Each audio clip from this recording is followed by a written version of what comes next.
مزمل صاحب شور وور مچا لیا آپ نے، وہ اسمبلی کے باہر بجٹ سے پہلے جو مچانا تھا، اسمبلی کے اندر جو مچانا تھا مچا لیا، اس سے فرق کیا پڑا؟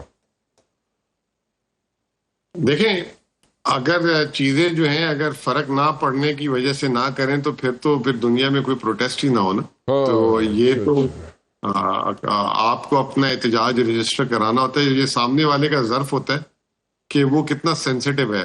اب اگر سامنے والا ہی سینسیٹیو نہ ہو اور وہ جو ہے نہ کرے تو وہ بھی ایک اچھی چیز ہوتی ہے ایکسپوز کرنا. تو ہر چیز جو ہے ضروری نہیں ہے کہ نتیجہ نکلے تو اگر نتیجے کی امید نہ ہو تو بندہ نہ کرے، کرنا چاہیے. ابھی آپ کی بات سن رہا تھا، میں ایک ذرا سی بات بتا دوں. جی جی پلیز. یہ جو ٹیکس ریلیف کی جو بات ہے، ایک چھوٹی سی اگزامپل دے دیتا ہوں.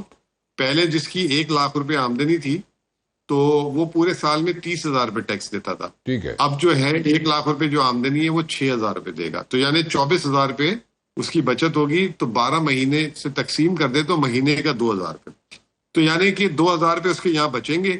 لیکن حکومت نے بجٹ میں بتایا ہے کہ 8.2% اگلے سال کی مہنگائی ہے. تو 8.2% سے اگر وہ 1 لاکھ روپے خرچ کرتا تھا تو اب اس کو 1,08,200 روپے چاہیے وہی چیزیں خریدنے کے لیے ایک سال میں. تو حکومت نے 2,000 روپے اس کی جیب میں ڈالے اور 8,200 روپے الگ الگ چھوٹی چھوٹی چیزوں کی قیمتوں میں ٹیکسز بڑھا کر روپے کی قدر اوپر نیچے کر کے اس سے واپس لے لیے. تو مطلب کہنے کا یہ کہ یہ ریلیف نہیں ہے.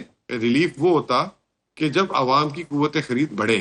اگر عوام کی قوت خرید میں کمی آ رہی ہے تو آپ اس سے اندازہ لگا لیں کہ عوام کے لیے مشکلات اگلے سال مزید بڑھنے جا رہی ہیں. اچھا، تو یہ کے پی کے میں آپ کیا کرنے جائیں گے؟ وہاں پہ کیا دیں گے آپ بجٹ؟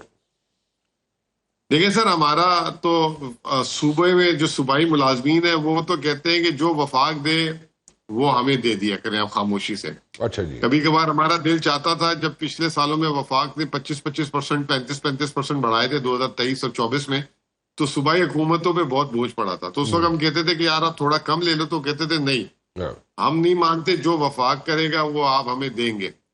تو اب وہ اب تو یہی بات کر سکتے ہیں. اب اگر آئیں گے تو ہم ان کو ایک ہی درخواست کریں گے کہ جائیں وہاں سارے مل کے احتجاج کریں اور ان سے بڑھوائیں. اگر انہوں نے بڑھا دیا تو ہم بڑھا دیں گے، نہیں بڑھایا تو ہم کیوں جو ہے اس کو دیکھیں. تو یہ تو سمپل رول انہوں نے خود بنا کے دیا. اچھا، یہ شاہد خاقان عباسی صاحب نے 3 سجیشنز دی ہیں. مجھے نہیں پتا آپ لوگ ایگری کرتے ہیں کہ نہیں کرتے. شاہد صاحب کہہ رہے ہیں پولیٹیکل سٹیبلٹی 1.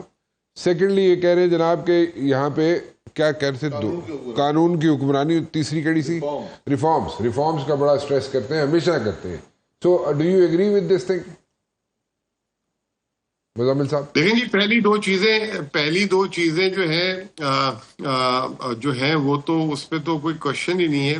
اب جو ریفارم کی بات ہے، میں یہ کہہ رہا تھا، اب ایک ایگزامپل دیتا ہوں آپ کو.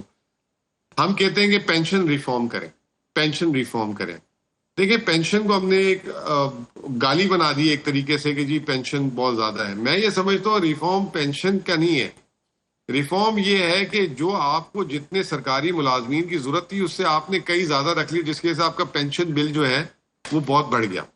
تو یہ جو آپ نے ایکسیسو جو پولیٹیکل مائلیج کے لیے جو نوکریاں بانٹی ہیں، اب ضرورت ایک آدمی کی ہے، 6 آدمی اس کے اوپر لگائے ہوئے ہیں. ریفارم یہ ہے. یہ اگر ریفارم آپ کر لیتے ہیں، سائز آف گورنمنٹ کو کم کر دیتے ہیں، شرنک کر لیتے ہیں، تو آج ہو سکتا تھا کہ حکومت کے پاس فسکل سپیس ہوتی 7 کی جگہ 15% تنخواہ بڑھا. تو جب آپ کی حکومت تھی تو آپ نے کیا کیا اس پہ؟ جب پی ٹی آئی کی حکومت تھی تو اس نے کیا کیا؟ کوئی ریفارم لائے؟ میں تو اپنے 2 سال کی بات کرتا ہوں. میں پہلے تو پینشن ریفارم جو ہے پچھلی حکومت میں تیمور جگڑا صاحب لائے تھے. لیکن میں اپنی بات کرتا ہوں کہ پچھلے 2 سالوں میں جتنے لوگ ریٹائر ہو رہے ہیں اس سے کم لوگوں کو جو ہے واپس بھرتی کر رہے ہیں اور اسینشل پوزیشن پہ کر رہے ہیں. اچھا. اور جو ویکنٹ پوزیشن ہے جو ہماری کافی زیادہ ہے، اس ویکنٹ پوزیشن کو بھی ابھی تک ویکنٹ ہی رکھ رہے ہیں اور الحمدللہ اس سے کام چلا رہے ہیں. جہاں پہ ڈاکٹرز کی ضرورت ہے وہاں دے رہے ہیں، ٹیچرز کی ضرورت ہے وہاں دے رہے ہیں. باقی یہ جو ہے جو عام ملازمین ہیں ان کو کانٹریکچل پہ لے کے جا رہے ہیں. سکولز اور جو ہے جو اسپتال ہے ان کو آؤٹ سورسنگ پہ ایسا لے کے جا رہے ہیں. ٹھیک ہے. تو ہم نے یہ 2 سال میں یہ جو ہے یہ چیزیں کی ہیں. اچھا، چلے ٹھیک ہے. میں اس کا ایک جواب دوں ویری کوئکلی. جی، میں سمجھتا ہوں کہ 4,000 ارب کی پوری پاکستان کی اے ڈی پی تھی 1,000 ارب، جیسے شاہد صاحب نے کہا 400 ارب 400 ارب نہیں ٹوٹل اے ڈی پی 4,000 ارب کی بنی ہے، اس میں اب 3,000 کی رہ گئی ہے، 1,000 ارب کی جو کمی کی ہے جو آپ کہہ رہے ہیں نا. تو میں یہ کہہ رہا ہوں کہ پاکستان کا جو ٹوٹل بجٹ ہے جو وفاقی حکومت نے دی ہے وہ 18,500 ارب ہے. ٹھیک ہے. تو یہ 1,000 ارب روپے جو ہے چلیں اگر ہم کہتے ہیں کہ اس 1,000 ارب سے 400 ارب کی بچت ہو جائے گی جی تو 17,500 ارب میں کوئی کرپشن نہیں ہے جو سسٹم کے اندر ہے. اور آپ کو میں بتاؤں کرنٹ سائڈ میں زیادہ کرپشن ہے. اچھا. ڈیولپمنٹ میں تو ہے، آپ نے 40% کی بات کی ہے، کرنٹ سائڈ کا تو حساب ہی نہیں ہے نا. پیٹرول کتنا جا رہا ہے، بجلی کتنی جا رہی ہے، اسٹیشنری کے لیے کتنے پیسے دیے، کتنے لگ رہے ہیں، ایم اینڈ آر جو ہوتی ہے جو روڈز کی بلڈنگز کی، آپ کو پتہ ہے یہ ڈیولپمنٹ سے نہیں، وہ کرنٹ سائڈ سے جاتی ہے. پروکیورمنٹ ہے تو وہ 17,500 ارب کا کیا کرنا ہے. میرا اپنا حساب یہ ہے کہ یہ حل نہیں ہے کہ جی ترقیاتی اخراجات کم کر کے کرپشن کم ہو جائے گی، یہ ہو جائے گا. We need to make a system, اور اس میں سب سے پہلے سب سے جو امپورٹنٹ چیز ہے